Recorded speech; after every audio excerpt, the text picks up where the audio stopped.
তো সবার আগে কি করতে হবে, কুর্তি কাটিং এর জন্য আমাকে লেন্থ আগে মেপে নিতে হবে। তো আমার লেন্থ আছে 48 ইঞ্চি, আর এটা আছে লাইনিং। লাইনিং কাটিং এর জন্য কি করব, সবার প্রথমে 3 ইঞ্চি মাইনাস করে নেব। তো এখানে নিয়েছি 45 ইঞ্চি। তারপরে দেখো বন্ধুরা কি করব, সোজা চলে যাব পুটে।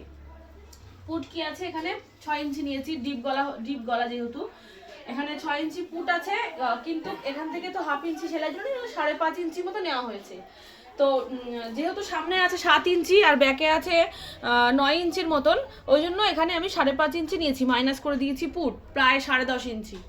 আর এখান থেকে আমি কি করছি, তারপরে রেডি পুট আমার কত হবে, 2 ইঞ্চি। মানে এই রেডি পুট আর ডিপ অনুযায়ী কিন্তু আমার পুট কতটা হবে সেটা নির্ভর করছে। তো সেটা যদি পুরোটা প্রপারলি জানতে চাও অবশ্যই কমেন্ট করে জানাবে যে কিভাবে এই পুটটা ভাঙতে হয়, তো অবশ্যই ভিডিও করে দেবো। তো এখানে নিলাম আমি 3 ইঞ্চি, তারপরে যে রেডি হবে দেখো 2 ইঞ্চি, তারপরে যে নিচ্ছি ফ্রন্ট নেক ডিপ, এখানে দেখো নিয়েছি 7 ইঞ্চি। স্টিচ করার পরে যে এখানে চলে যাবে 7 ইঞ্চি ডিপ চলে আসবে।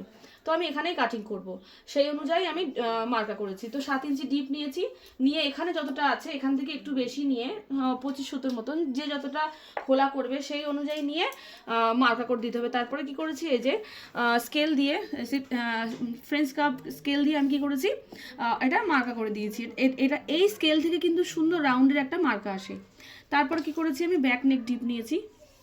ব্যাক নেকটি দেখো 9 ইঞ্চি। আর যখন স্টিচ হবে আমি এখানে ঘরঘড়ির মার্কা করে দিয়েছি, তোমরা দেখতে পাচ্ছ এখানে যে সেলাই যাবে এদিক থেকে। তো এরকম যদি মার্কা করে নেওয়া হয় স্ট্রেস করে, তাহলে কি হয় বলো তো, একদম প্রপারলি স্টিচিং হয়, কোথাও বাড়তি কমতি কিছু থাকে না। তো এখানে কি নিয়েছি, আমি 9 ইঞ্চি করেছি। এখান থেকে দেখো যে 9 ইঞ্চি নিয়েছি।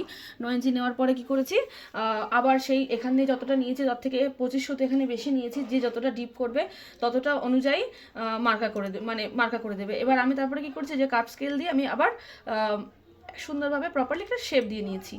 আবার দেখো আমি কিন্তু ফ্রন্টটা আগে করেছি সবসময়। দেখো আমি একটা পার্ট করি আর একটা পার্ট আমি ট্রেস করে বের করে নিই। তো তার নিচের পার্টটা দেখো যেহেতু হবে, চেন হবে, তার জন্য আমি এখানে হাফ ইঞ্চি মতো রেখে তারপরে বসে আমি ব্যাক পার্টটা কাটিং করেছি। তো আগে ফ্রন্ট পার্টটা বুঝিয়ে দিই। এই যে গেল, এখানে 7 ইঞ্চি ডিপ আছে, এখানে 9 ইঞ্চি ডিপ আছে, এখানে রেডি পুট আছে 2 ইঞ্চি, 3 ইঞ্চি মার্কা করেছি। এবার এখানে ডাউন করার জন্য কি করতে হবে, আমাদেরকে সবসময় এই যে ছাতিকে 6 ভাগ করতে হবে। ছাতির 6 ভাগ করে যেইটা যা পাবে, ওটাই একটা সূত্র, যা পাবে ততটা এখানে নিয়ে নেবে।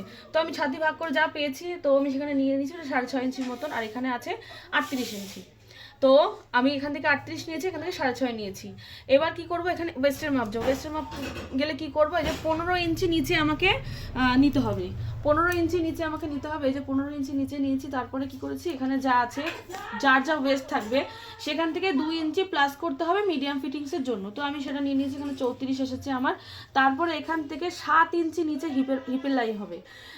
এই হিপ লাইন 7 ইঞ্চি নিচেই হয়। তারপরে কি করেছি, আমি যে হিপ লাইনের যা আছে, হিপ লাইনের রাউন্ডে যা আসবে তার থেকে 2 ইঞ্চি প্লাস করে আবার মার্কা করে দিয়েছি। মানে 2 ইঞ্চি প্লাস হচ্ছে একটা মিডিয়াম ফিটিংস।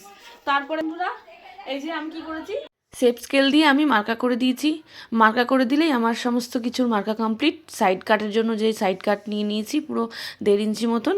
আর দেখো এটা আমার ওপরটা হলো ফ্রন্ট পার্ট আর নিচে হলো ব্যাক পার্ট।